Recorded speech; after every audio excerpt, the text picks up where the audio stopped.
أعوذ بالله من الشيطان الرجيم. بسم الله الرحمن الرحيم. وإذ وعدنا موسى 40 ليلة ثم اتخذتم العجل من بعده وأنتم ظالمون ثم عفونا عنكم من بعد ذلك لعلكم تشكرون. وإذ آتينا موسى الكتاب والفرقان لعلكم تهتدون. وإذ قال موسى لقومه يا قوم إنكم ظلمتم أنفسكم باتخاذكم العجل فتوبوا إلى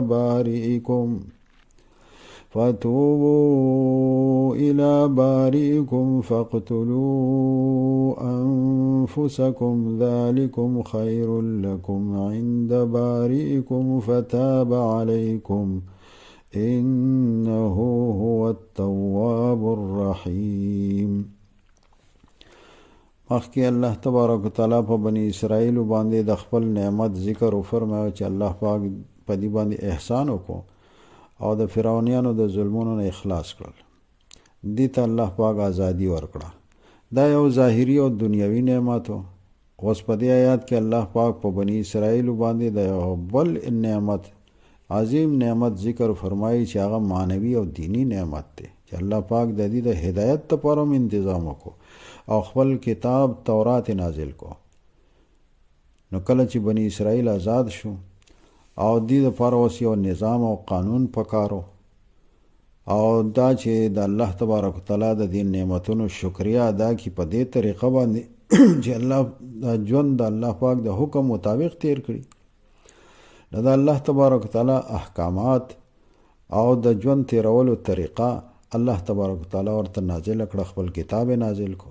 موسی علیه السلام ته الله پاک حکم وکړ، هغه سره دا وعده وکړه چې هغه د کوی تور ته راشي، کوی تور ته لاړ شي چې هغه په مصر کې سینا په علاقه کې په سن کنترینا خار سره چې دین یو غر دی، د هغې نوم دی، او 40 شپې هلته تیرې کړي، د الله تبارک وتعالی عبادت وکړي او الله تبارک وتعالی په د باندې تورات نازل کړي. موسی علیه السلام د الله پاک د حکم او د هغې وعدې مطابق د 40 شپو دپاره د خپل قوم بني اسرائیل نه جدا شو او کوه تور ته د عبادت لپاره لاړو. او شاته په بنی اسرائیلو باندې د هغې د نگرانی او خیال ساتلو دپاره خپل ورور هارون علیه السلام خپل نائب مقرر کو. د موسی علیه السلام د تللو نه وروسته په دې بنی اسرائیلو کې یو سړی و، د هغه نوم و سامري. هغه د موسی علیه السلام د غیر موجودګي نه یو غلطه فایده واخیستله او د سرو سپینو زرو نه یو سخی د غوا بچی چې دی نو هغه جوړ کو او بنی اسرائیلو ته وویل چې دا ستاسو معبود دی. موسی علیه السلام نه هېر شوي دی، هغه بل طرف ته لاړو د ده عبادت وکړي. حضرت هارون علیه السلام د منع کولو ډېر کوشش وکړو او بنی اسرائیلو کې کم جاهل او ناپوه خلک و، هغه د دې سامري په خبرو کې راله او ګمراه شول او د هغه سخي عبادت کول شروع کړو، شرک کې مبتلا شو. د واقعي تفصیل چې دی نو هغه چونکې په نورو صورتونو کې موجود دی چې د دې واقع زیات تفصیل او زیات جزئیات نو هغه مخکې په خپله را روان دي. دې وجې نه ټول ذکر کول تفصیلي واقعه هغې سره چې دی نو خبره اوږدېږي او مخکې ته انشاءالله را روانه ده. نو په کار خو دا وه چې دی چې دی نو د الله تبارک وتعالی د نعمتونه پې څومره زیات وو او د الله پاک د نعمتونو شکریه دا وه چې د الله تبارک وتعالی عبادت یې کولی، د هغه اطاعت یې کولی. نو دی د الله تبارک وتعالی لویه نافرمانی چې هغه شرک دی هغه کول شروع کړو او د سخي عبادت هغه یې کول لکه څنګه چې د هندوان چې دی هغه د غوا عبادت کوي. او مخکې مونږ دا خبره ذکر کړې وه چې الله تبارک وتعالی په دې آیاتونو کې په بني اسرائیلو باندې خپل احسانات هم ذکر کوي. هغه احسانات او انعامات د دې دپاره ذکر کوي چې دوی د الله پاک د هغه انعامات هغه یاد کړي، د هغې شکر ادا کړي، د الله پاک د دومره انعامات د هغې نه شرم وکړي او د الله تبارک وتعالی اطاعت کوي، د هغه په توحید ایمان راوړي، د هغه په آخري پیغمبر محمد صلی الله علیه وسلم باندې ایمان راوړي.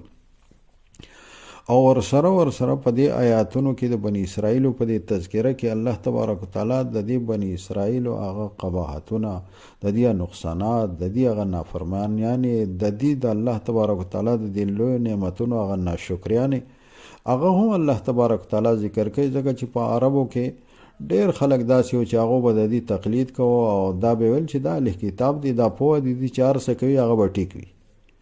نو د دې په وجه چې دی په رسول الله صلی الله علیه وسلم باندې ایمان نه راوړل، نو ډېر خلکو چې دی نو د دې په وجه باندې هغه هم د ایمان نه محرومه کېده. نو الله تبارک وتعالی د دې هغه عیوب او د دې هغه نافرمانیان هم ذکر کوي چې هغه د دې په آبا او اجدادو کې مخکینو کې وي، بعضې داسې وي چې هغه په دې موجوده کې وي. د دې دپاره چې دا چې د خلکو ته ظاهره شي چې داسې خلک نه دی چې د دې چې دی نو هغه تقلید وشي او د دې په وجه باندې چې دی نو هغه د ځان د ایمان نه محرومه کړي، د خیر نه محرومه کړي. بهرحال چې کله موسی علیه السلام د 40 ورځو لپاره هغه کوی تور ته تللی و، هغه خپل وخت یې پوره کړو، چې کله واپس راغی او د دې حالاتو نه خبر شو، انتهایی خفه شو. او د هغې تفصیل هم چې هغه د حضرت هارون علیه السلام سره کمې خبرې وشولې، د سامري سره او بیا د خلکو سره. دلته الله تبارک وتعالی فرمایي چې هغه موسی علیه السلام چې کله راغی، وإذ قال موسی لقومه یا قوم انکم ظلمتم انفسکم باتخاذکم العجل. ای قومه تاسو ډېر غټ ظلم کړی دی. لکه شرک چې دی دا خو ډېر لوی ظلم دی، څنګه چې په سوره لقمان کې الله پاک فرمایي ان الشرک لظلم عظیم. په خپلو ځانونو مو ظلم کړی دی. او د الله تبارک وتعالی د توبې حکم ورته و چې اوس دې نه توبه وباسئ، توبه وکړئ او د الله تبارک وتعالی نه معافي وغواړئ. او د دې جرم چې کومه سزا ده هغه سزای موت او قتل، هغه سزا ته چې دی نو خپل ځان پیش کړئ. یعنی توبه هم او د توبې سره د هغه جرم هغه سزا، لکه زموږ په شریعت کې په اسلام کې هم چې دی نو هغه ډېر احکامات داسې دي چې انسان توبه وکړي لیکن هغه سزا ورته هم به میلاویږي. هغه سزا ته ځان پیش کول، لکه مثال په طور یو سړی د قتل عمد وکړي، څوک قتل کی، نو توبه هم د هغې نه چې هغه یو ناجایزه څوک قتل کو، لیکن قصاص هم د هغه دپاره شته دی. هغه دپاره چې دی نو هغه قصاص دی، مرګ دی، هغه سزا ته چې دی نو هغه هم ځان پیش کړي. یا مثال په طور باندې چې دی نو هغه شادي شده کسان څوک چې دی نو هغه زنا وکړي، د هغې نه توبه کول دي او د هغه دپاره رجم او سزای موت هم شته دی. نو موسی علیه السلام دې ته دا خبره وکړله او دوی چې دی نو هغه بیا دا و چې دې ته تیار شو. د موسی علیه السلام خبره چې واورېدله په هغه خپله غلطي باندې دې ته ندامت او پښیماني وشوله، توبه یې وکړله، قتل ته هم ځان پیش کړو. مفسرینو لیکلي دي چې په دې کې بعضې خلک چې دی یو تعداد چا لږ چا ډېر لیکلي دي چې هغه یو تعداد خلک چې دی نو هغه په دې کې قتل هم کړی شو، هغه ته سزا هم میلاو شوه. لیکن د دې هغه معافي الله تبارک وتعالی ته تضرع او عاجزي چې دی نو هغه داسې وه چې الله تبارک وتعالی هغه کم د دې دپاره دنیوي سزا وه، سزای موت، هغه حکم منسوخ کو، هغه باقي کسانو ته معافي وکړله. او د قتل هغه حکم چې دی هغې ته هم لرې کو الله تبارک وتعالی په دې باندې. نو دا ګویا کې دا ورسره یو دا چې هغه معنوي نعمت چې الله تبارک وتعالی کوم احسان په دې باندې کړی دی، په هغه احساناتو کې یو د کتاب د نازلېدلو په دې آیاتونو کې ذکر کیږي. دویم چې دی نو دا دې دومره لوی جرم کولو باوجود الله تبارک وتعالی چې کومه معافي دې ته وکړله، هغه معافي هم د الله تبارک وتعالی ډېر لوی انعام او نعمت دی. لکه څنګه چې الله پاک وفرمیل ثم عفونا عنکم من بعد ذلک لعلکم تشکرون. دام د الله پاک ډېر لوی نعمت و چې الله پاک د داسې جرم کولو باوجود تاسو ته معافي وکړله، او دا د دې لپاره چې تاسو د هغې شکریا ادا کړئ د الله تبارک وتعالی. اوس آینده چې دی نو د الله تبارک وتعالی د حکم خلاف ورزي نه کوئ. نو دا انعامات د هدایت او د کتاب د نازلېدو نعمت، د دې د جرم چې دی د هغې الله پاک چې دی نو دې ته معافي وکړه، د هغه نعمت ذکر پکې کېږي، او د دې چې دی هغه د ناشکرۍ او د دې چې کوم سلوک و چې د ښې عبادت کول او د دې هغه نافرمانی عیب او قباحت د هغې ذکر په دې آیاتونو کې الله تبارک وتعالی فرمایي وَإِذْ وَعَدْنَا مُوسَى 40 لَيْلَةً. الله فرمایي چې کله وعده وکړه موږ د موسی علیه السلام سره د 40 شپو چې هغه د 40 شپو دپاره کوی تور ته لاړ شي. دلته د 40 پوره ذکر دی په سوره اعراف کې چې دی نو هغه 10 او 10 چې الله پاک وایي چې د 10 شپو د یوې میاشتې چې دی نو هغه الله تبارک وتعالی ورته حکم کړی ثم واتممناها ب10 چې بیا چې دی نو 10 ور سره بیا نور الله تبارک وتعالی اضافه کړل. بهرحال کل چې دی نو هغه 40 شپو چې دی نو الله تبارک وتعالی ورته حکم کړو چې 10 هغه جدا اول داغه حکم شوی و او بیا د 10 داغه سره اضافه شوی و، نو دلته داغه مجموعه چې هغه 40 شپې ټوله جوړې شوی داغه ذکر دی 40 ليله ثم اتخذتم العجل. او بیا د موسی علی السلام د تلو نه فورن وروسته چې موسی علی السلام الته کوی تور ته لاړو، الله پاک وایي چې داسې واقعیا پیښه شوه چې ثم اتخذتم العجل، نو بیا ونیو تاسو سخیلره په خدای سره معبود من بعده داغه نه وروسته، یعنی د موسی علیه السلام د تلو نه وروسته تاسو ونیو العجل سخی، یعنی په خدای سره معبود مو جوړ کو، هغه داغه عبادت مو وکړو. وانتم ظالمون، او تاسو ظلم کوئ په خپل ځانونو باندې مو ظلم وکړو، شرک مو وکړو. انتم ظالمون شرک کوونکي وایي ځکه چې دی لوی ظلم هغه شرک دی. ثم عفونا عنکم، بیا الله تبارک وتعالی ستاسو هغه عیب قباحت او د الله تبارک وتعالی انعام چې الله پاک د داسې لوی جرم نه هم الله پاک تاسو ته چې دی نو هغه معافي درکړه. ثم عفونا، بیا معافي وکړه موږ عنکم تاسو ته من بعد ذالک رسته د دینه، یعنی د دې واقع نه رسته تاسو د توبې کول د دې نه چې تاسو د سخی چې دی دغه عبادت کړی او شرک مو کړی او د دې نه رسته الله تبارک وتعالی ستاسو د توبې په وجه باندې او ستاسو د تضرع عاجزي په وجه باندې الله تبارک وتعالی بیا تاسو ته معافي وکړه. لعلکم تشکرون، د پاره دی چې تاسو شکر ادا کړئ. وَإِذْ آتَيْنَا مُوسَى الْكِتَابَ وَالْفُرْقَانَ، او کوی تور ته موسی علیہ السلام تلو هغه کتاب ورله بیا الله پاک ورکو، هغه الواح او تختې چې په هغې باندې تورات لیکلی شوی و الله تبارک وتعالی هغه ته ورکړی. موسی علیہ السلام راغی چې هغه د الله تبارک وتعالی یو ډېر لوی نعمت دی چې د هدایت د انسان د هدایت چې په نعمتونو کې د ټولو نه لوی نعمت دنیوي نعمتونو کې د انسان د دنیا فایدې وي، د دنیا خیر وي، او د هدایت او د دینی نعمت کې د انسان چې دی نو د همیشه ژوند د آخرت د هغې د کامیابۍ چې دی نو هغه وجه او سبب وي. وَإِذْ آتَيْنَا مُوسَى الْكِتَابَ وَالْفُرْقَانَ، او کله چې ورکړو موږ موسی علیه السلام ته کتاب والفرقان او فرقان. فرقان د حضرت موسی علیه السلام هغه معجزې چې الله پاک هغه ته چې دی نو هغه معجزې ورکړې وي.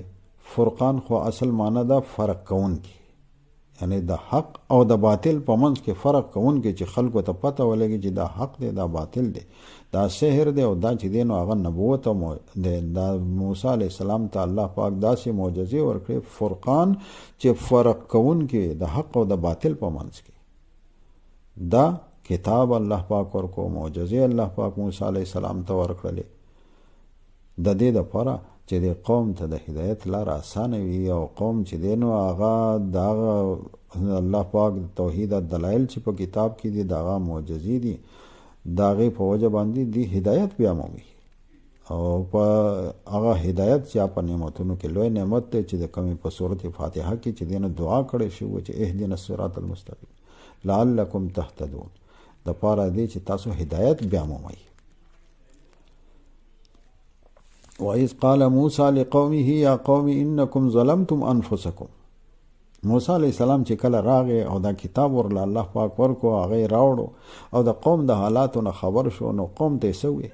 وإذ قال موسی، او کله چې ویل موسی علیه السلام لقومه خپل قوم ته، یا قوم ای زما قومه، انکم ظلمتم انفسکم، یقینا تاسو ظلم کړی دی، انفسکم په ځانونو خپلو باندې، په خپلو ځانونو مو دا ډېر لوی ظلم کړی دی، یعنې شرک مو کړی دی. باتخاذکم العجله، په سبب د نیولو ستاسو سخي لره په خدای سره، چې دا سخي نه مو معبود جوړ کو، د هغه عبادت مو کو. فتوبو الی بارئکم، پس توبه وکړئ خپل پیدا کوونکي ته،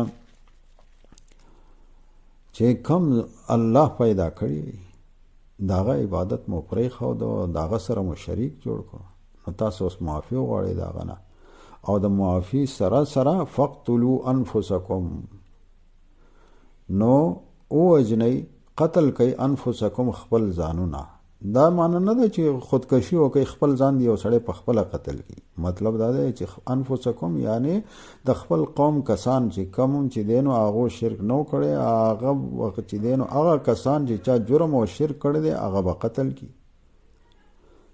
یا داسې معنی وکړه چې فقتلوا انفسکم، د خپل ځان قتل ته پیش کوي، ځان قتل کوي یعنی ځان قتل ته پیش کوي، تاسو ورته تیار شئ، دا مطلب و. نو دا چې دی نو هغه د توبې تکمیل و په دې کې چې توبه کول او د دنیوي د هغه جرم سزا هغه به هم ورته میلاویږي. الله پاک وایي ذالکم خیر لکم عند بارئکم، دا توبه کول چې کوم الله پاک چې دی نو موسی علیه السلام هغه د خپل قوم ته ووایي چې دا توبه وکړي او خپل ځانونه قتل ته پیش کړي.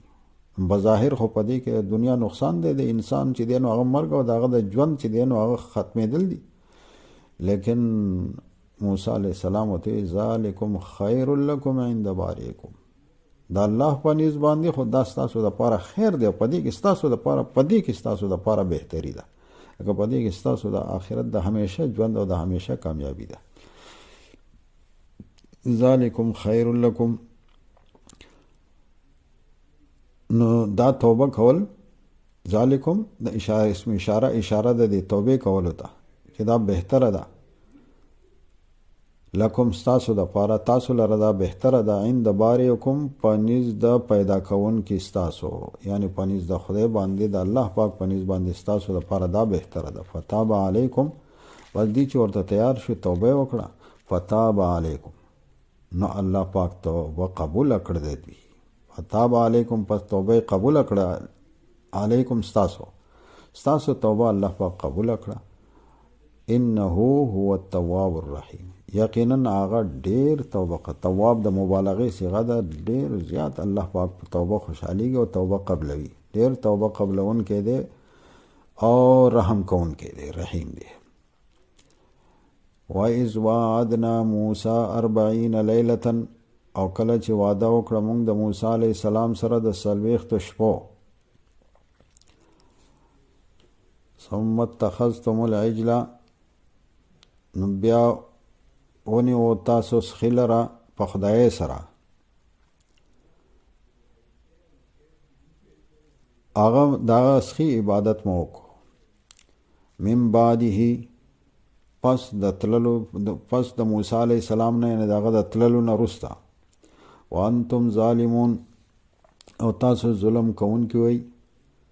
ثم عفونا عنکم من بعد ذلک، بیا معافي وکړه موږ تاسو ته، من بعد ذلک وروسته د دې نه، یعنی د دې جرم کولو نه وروسته، هغه ستاسو د توبې او ستاسو د عاجزۍ په وجه الله پاک تاسو ته معافي وکړه. لعلکم تشکرون، د پاره دې چې تاسو شکر ادا کړئ.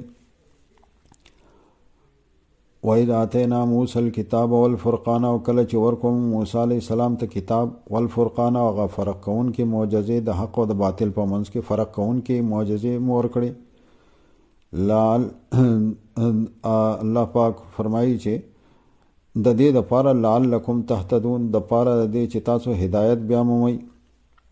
وَإِذْ قَالَ مُوسَى لِقَوْمِهِ، او کله چې ووی موسی علیه السلام خپل قوم ته، یا قوم ای قوم زما، انکم ظلمتم انفسکم، یقینا تاسو ظلم کړی دی په ځانونو خپلو باندې باتخاذکم العجل په سبب د نیولو ستاسو سخي لره په خدای سره فتوبو الی باریکم پس توبه وکړئ پیدا کوونکي خپل ته فاقتلوا انفسکم نو قتل کوي ووجنئ ځانونه خپل